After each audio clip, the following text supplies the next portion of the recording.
What is up, Guardians? Blitzfire91 here, back with another Destiny tutorial video. In today's video, we're going to be going over how to properly use your Titan in PvE and in PvP with both the Striker and the Defender class. So we'll start off with the Striker class. Now first, the armor to wear in PvP. I highly recommend the Eternal Warrior for that extra damage resistance when you're Titan slamming. It makes a huge difference, and I highly recommend it. But if you don't have that, probably the next best is going to be the Helm of Inmost Light for that death from above on those big outside maps. So that's what I recommend there. Unless you're just running for some shoulder charge fun, which then again, you would want to use stand asides. But like I said, definitely go for the Eternal Warrior. If you don't have the helmet and you're playing as a Titan, try to shoot for it. If Xur sells the helmet, Ingram, try to get it, whatever. Whatever you got to do to get it. So first things first, let's start off with the Striker subclass for PvP. Now here, we want to use the Lightning Grenade because the Lightning Grenade is the most OP grenade in Destiny, in my opinion. That freaking thing hurts. It leaves you with a small sliver of health. So if you get a double Lightning Naded because they're wearing the chest piece that gives you 2 grenades, then you're dead. And most likely anyone around you is dead. It can also be used to cut off or to create choke points on doorways and whatnot, which is also very useful. The only other one that can be kind of good is Flashbang, and it only in close quarters maps like the Cauldron to make him go blind and run in there with a shotgun. But I much prefer the Lightning Grenade because it'll actually kill him.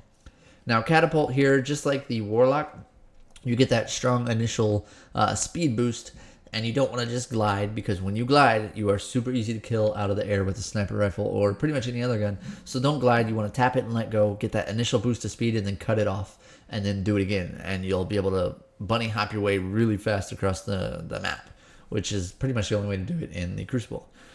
So here for the Titan Slam, I would either recommend Aftermath or Shockwave.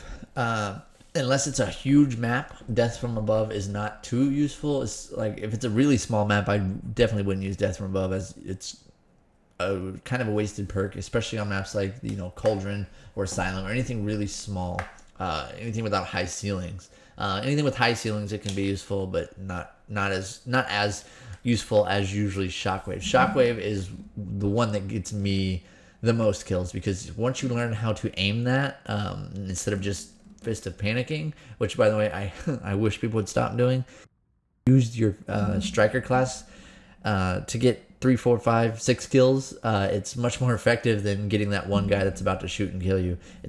I usually take that death and save my Titan Slam for a heavy ammo, a control point, a spawn point, somewhere where there's multiple people I can kill, because that gives me the multiple kill score, which is higher than just a single kill, so it helps my team more. And then so that's my gripe on that. Try not to use it as a panic situation just to slam one guy. That's wasting your super. So the only other one that's here is Aftermath, which is really only good in control. I'll use it to slam down on a control point if I see a lot of people coming in. I'll hit that first guy, and usually the people are dumb enough to stand on it and take damage because they want to capture the point. So if you're playing a not so skilled team, use your judgment in Aftermath, but otherwise Shockwave is where it's at. Now as far as your melee goes, Titan's melee is kind of sucky. It's the shortest range in the game for a melee. He kind of does that right hook or left. Well, I guess that's a left hook. Or I don't remember. And it doesn't do as much damage as the other melees, and it doesn't have a burn. It doesn't do anything like that.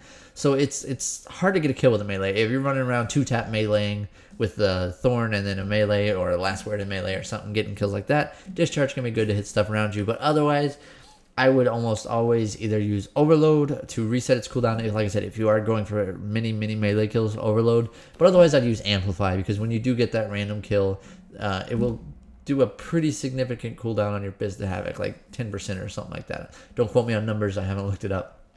All right, now for your skill trees, or your armor trees here. Titan Codex 2 and Titan Codex 6 for max armor with, or almost max armor with a really high agility, because Titans are slow as shit, and you want to have that agility to try and move a little faster, because Titans move somewhere in the realm between a snail and a turtle. They're really slow, so try to do that. That'll help you a lot. This one gives you a slight bit more armor, but you lose a large chunk of agility. So I like to run the 6 instead of 4. And okay, so as far as this skill tree here goes, I like to run aftershocks because I run lightning grenades in PvP, and sometimes I'll run aftermaths. So this is the most useful. Now that being said, I missed this. If you're wearing the Helm of Inmost Light, do not use this perk or this perk, because the Helm of Inmost Light gives you these two perks. I have ran into a lot of people in the Crucible that are wearing the Helm of Inmost Light that also have Death from Above on. So I don't know if people know exactly what that means. This is kind of a tip for new players. So just make sure you're not wearing those if you're wearing the Helm of Inmost Light. But I like to use aftershocks here. It just makes that lightning grenade last super long, creates a nice cutoff point for a longer time. Transfusion can be good here if you're shoulder charging a lot. So if you're playing a shoulder charge build and you're running around with the exotic boots on that give you the increased shoulder charge duration, this can be the way to go, as it'll keep your health full even if you get punched while you're shoulder charging or shotgunned or something, and you happen to not die, which is rare for a freaking shotgun. And Headstrong, I don't ever recommend using because you don't really need a longer leap. It's kind of a pointless perk. Now here, I run Eternal Warrior, so I'll have Unstoppable, and then I run Shoulder Charge is awesome in PvP. Not only is it good for getting around really fast, but it's a one-hit kill. Now, that being said about getting around really fast, don't use it in trials to get around real fast, because that tells the enemy team where you're at. Don't use anything where you need to be sneaky, because that just says, hey, look over there, he's over there. And they'll swarm to you and kill you, most likely, unless you're a beast and you three-shot him with a sniper or something. So if you're using Eternal Warrior, don't use Unstoppable. It gives you that perk, and this perk is actually really good too, because it keeps people from usually shotgunning you or something while you're in the middle of your Titan Slam, which is very useful. So I run my Eternal Warrior just for that perk alone. I love that perk, but I love Shoulder Charge even more. So even if I'm not wearing my Eternal Warrior, I'll wear Shoulder Charge instead and take the chance of dying in my super, because Shoulder Charge gets me a lot of kills in PvP and in PvE.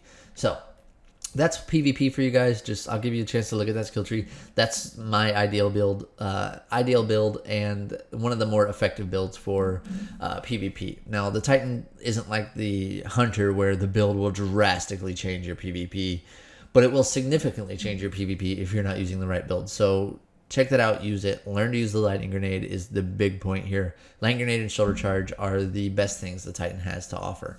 So you definitely want to use those. Okay, so now for your PvE or your environment build, such things as raids and whatnot. I still like to use the Lightning Grenade most of the time, and occasionally I'll use Flashbang Grenade if we're going up against high-level enemies, because I like to disorient them and just kind of walk around while I'm sniping them in the face. It's nice to have that moment to recover your health if you need it when you're doing a high level, such as like a 35 Prison of Elders, which usually I wouldn't be running Striker on, but you know, if it's Archburn, I probably would run my Striker instead of my Defender. So use Flashbang if you need a break from enemy fire to slow them down for you. But otherwise, Lightning Grenade, it does a super damage in PvE too. It's great. Now your jump, I like to use the same thing for the same reasons as I've said in every video. Don't hold it in the air. You're still going to get shot by vandals and whatnot. Just burst it, make yourself stutter, and then fall and get around fast like that. Now, as far as this goes, I vary it up here depending on what I'm doing. Shockwave is still probably my most used because I'll aim it at a knight or something, and or a spawn door even, and the shockwave will go into the spawn door and kill everything in that spawn door before they can even come out. So that's why I use that mostly, or you can use it to push enemies off edges, like on the Scion Flayers on the Dust Palace Strike. If they're one on the left and one on the right, it doesn't really work on the one in the middle, but if you slam either one of those from the front when the rail is behind them, that shockwave will push them off the edge, and that's one less boss you have to fight. So you can actually use that one to push the higher level enemies around or away from you. Same as Crota, that wave will go through the glass in the beginning, stuff like that.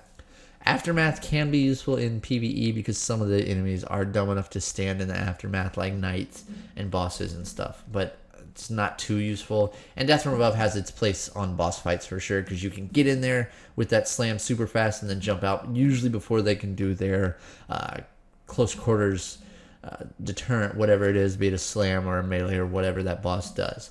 So that's what I recommend there for those reasons. And as far as your melee goes in here, I discharge in PvE, because usually they're grouped in bunches. The enemies like to stick together in PvE, and usually they're low enough level, or I've done enough damage to them where they die when I hit them. So that's why I like to use discharge there. I don't really worry about my supers in PvE. When I get those, they're just fun to use, unless I'm doing like something that requires a ton of golden guns, which is highly unlikely because the sniper does more damage. I don't use amplify. And overload, I don't really need my storm fist. I don't. So I just use discharge. Now these two skill trees, the exact same for the exact same reasons: high armor, high agility. Some people like to run recovery. If you find yourself dying a lot, definitely take up your recovery. But if you're doing just fine, that you don't need the instant recovery or the high recovery, your agility on your Titan is going to be your best friend. So that's the best there. So now for this, since I'm still running Titan grenades, I still like to use Aftershock. And since I run Aftermath sometimes, I like to use it too because it makes that last really long. So same reasons I use it in PvP here. Still don't use Headstrong, it's still pointless. And Transfusion can be good if you're shoulder charging everything and you need that health, but that's not very likely in PvE. You don't often need that health because a shoulder charge, and usually when you're shoulder charging people, you're not doing it at low health anyway. So now here, I always use shoulder charge because shoulder charge is so fun and it's a one-hit kill. You don't really need unstoppable outside of the Crucible because the PvE enemies don't usually kill you mid-super. So this is the tree I like to use with my Titan in PvE. So I'll give you a second to look at this, and then we'll move on to the Defender class. Now we will start with the Crucible. Now there is no piece of armor for the Defender class that just screams, "Hey, use me," as far as the Defender goes. Unfortunately, the Defender kind of gets gypped, and to be honest, it's not a great super to use in the Crucible. It kind of sucks. So that being said, I'll still usually run Helm of Saint 14 or no backup plans, which I recently just got a new version of with higher strength, so I need to re-level these. No backup plans can be great if you're getting those 2 shots and then a melee kill, or 1 shot melee killing somebody and keeping that force barrier active, because that force barrier does give you quite a big overshield, so they can be helpful there.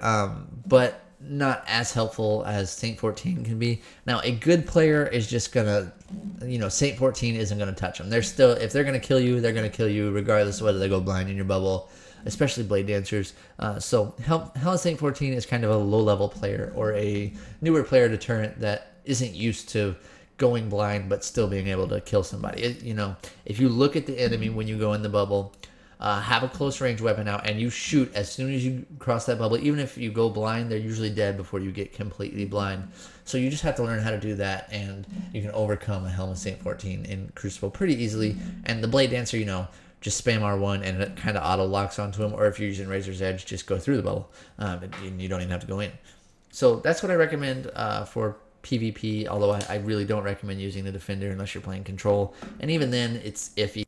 So easy to defeat a Defender Titan in their bubble. I'm not going to lie to you guys. So as far as PvP goes, I would probably use the Suppressor Grenade or the Magnetic Grenade. Magnetic Grenade, if you miss your grenade, it's useless. It's not going to do damage. But if you stick them, it's pretty much a one-hit kill unless they're wearing the Ram helmet and they slide. It's going to kill them. Otherwise, but you can survive it by sliding with the Ram helmet because you'll kind of slide under the explosion. It's kind of cool. Nice little tip there for any of you Warlocks watching. But Suppressor Grenade, if you got a golden gun around the corner coming at you, throw the Suppressor Grenade. It pulls them out of their super and it's wasted. Works on works on everything. They can't jump. They can't use their super. They can't throw the grenade. They can't use any of their abilities while they're suppressed. Which the Nighthawk Hunter super will do the same thing to enemies, which I'm looking forward to. So that's good to use as a defensive weapon, as the Defender is a defensive class. So I always run my Suppressor Grenade to pull people out of their supers, and I know it makes them rage. Catapult here for that initial boost of momentum, just like all the others. I'm not going to explain it to you every time I go through the tree because I don't want to bore you guys. Now here, if you're sitting in the back and you're using your bubble for health, definitely run Blessing of Light. Pop on your bubble, get that health, then stand out there, snipe some people, scout rifle people, pulse rifle, whatever you're doing. If you're playing at range, Blessing is the way to go. But if you're playing up close, go Weapons of Light, because even if you don't get that headshot, you'll probably still kill him. It does a big boost to your weapon damage. So if you're in the back, Blessing. If you're up close weapons, use your discretion there. I usually run Blessing because even if I'm up close, I don't have really a problem killing with my gun, and I like to have the extra health. But my allies like me to use my Weapons of Light if I'm running it, so I will. But it's a personal preference there. So find which one you like better. If you're dying a lot, use Blessing. But if you're not dying, get that extra weapon damage. It's worth it. Now, as far as your melee goes for the Titan, like I said, the melee on the Titan kind of sucks, and it sucks that it sucks because he's a juggernaut. He's supposed to hit stuff and kill it. I mean, why did they make it so sucky? So I would probably use Unbreakable here for my Force Barrier to continually recharge, even if it's active. It'll let you use it more often. And War Machine is cool, but it's not a great perk to use in PvP. It's great in PvE, but it's not great in PvP, and Gift of Light sucks in PvP. That extra orb you're going to create every so often is not worth it. So now your Titan codexes, use the same ones, armor, agility, like I said. And here on these last two trees, or this tree and the last tree, in PvE, PvP, doesn't matter what I'm doing, I always use these two perks, Illuminated and Bastion. This increases the duration, makes your bubble last a lot longer, and this increases the Blessing and Weapons of Light benefits by a lot. So your Blessing gives you more armor, your weapons do more damage. So if you're not using that, you're doing it wrong, and if you're not using that, you're doing it wrong. These other ones are not great. This one, you have to do a ridiculous amount of damage to the bubble to make it drop more orbs, and this one it's not that useful. I mean, your melee kill every now and then is not as good as your bubble. Your bubble is your bread and butter as your defender. So reducing cooldown of Warded On is great, but it only lasts half as long. So it's not great to use, or not half as long. Don't quote it that as a number. I'm not saying it lasts half as long. This one is heavy weapon kills have a chance to create orbs. Now this has a certain spot in PvE sometimes if you're just going for orbs for your teammates, but I'll get to that later. So there's what I would use for PvP, guys. It'd be the most useful if you do for some reason want to run a Defender Titan. But I don't recommend it. If you want to be really good Titan in the Crucible, run a Striker. You'll do much better. Now, for PvE, on the other hand, the Defender Titan is my all-time favorite character. I love running Defender Titan with the Helm of Saint 14 in PvE. It is so OP in PvE because the enemies, when they're scared of your bubble, first of all, and the ones that do come in, they go blind and they start running around like stupid people. So I'm going to show you a few fun things to do if you're playing with a full fire team. First is the Gift of Light. While Force Barrier is active, all your kills create an orb of light, which is very useful in PvE because it's really easy to melee kill somebody. So if you use that, you'll create a ton of orbs just by melee. 6, 7, 8. We went into the Prison of Elders and we would pop our bubble right in the middle and start meleeing all the Thrall and whatnot and Vandals or whatever map we're on. We just start meleeing them and getting those kills or pop them on spawn doors. And then on top of that, if you use a heavy machine gun and you put this on, and now when you do this, you're not really using your bubble very often, or as well, but effectively. But if you're just going to make orbs, say you got several gunslingers or Nova Bombers, and you want them to be able to Nova Bomb or gunsling bosses because they're solar damage or a void buff or something, you can use this. Go for the melees. When your Force Barrier runs out, whip out your heavy machine gun, get some kills, make some more orbs, and you can make a steady stream of orbs with a single Titan using that combo. Now, I still usually run Illuminated even if I'm doing orbs because it's just so much better for the bubble. But back to the beginning here for PvE, I usually run my Magnetic Grenade in PvE because that sticky is a one-hit kill. And the second explosion on that will sometimes kill other enemies. So that's good to use. Same jump for same reasons. Blessing Light almost always in PvP or PvE, unless I'm running something high level like a 35 Prison of Elders or like Crota when it first came out and we needed the extra bonus damage. Or when we did Crota with our primary only, we would pop a Weapons of Light bubble to have the extra weapons boost until we decided that we didn't want to use supers, and we just did it without any supers, grenades, or anything. But if you need the extra gun damage, weapon of lights, but otherwise that Blessing of Light is great to stand in there and melee people with. And as I said, Gift of Light is great because unless you're playing solo, you just melee, make those orbs for your teammates, and really be a supplemental class like the Defender is. He's meant to help the team. He's not really meant to go on the offensive. That's what the Striker's for. So Gift of Light if you have a team, but if you are playing solo, I would recommend War Machine just for that really fast reload after you get a kill. So your Titan Codex is the same. Your Bastion, like I said, always, and Illuminated unless you're doing bubble trains or orb trains. So Illuminated, Bastion. So this is my PvE build. This will help you the most in the most situations for PvE. So I'll let you guys look at that for a second, and that is pretty much all I have for the Defender Titan, guys. Like I said, there's no real armor or anything that shouts, "Hey, use me." There's like the Bad Juju and the Obsidian Mine has for the Warlock. That combination. Now we might be getting stuff like that in the Taken King when we're supposed to be getting class-specific guns, but we'll have to just wait and see. We know we're getting them, but we don't know anything about them. So I would like to see more combinations like Obsidian Mine and Bad Juju. If you guys would like to see stuff like that, let me know in the comment section below. I'd like to hear your guys' opinion on all this. And if you think I missed anything, or if you think something's better, please do let me know, and I can edit it in the video with subscriber feedback. So please let me know what you guys think. And as always, if you do enjoy the video, don't forget to like and subscribe for future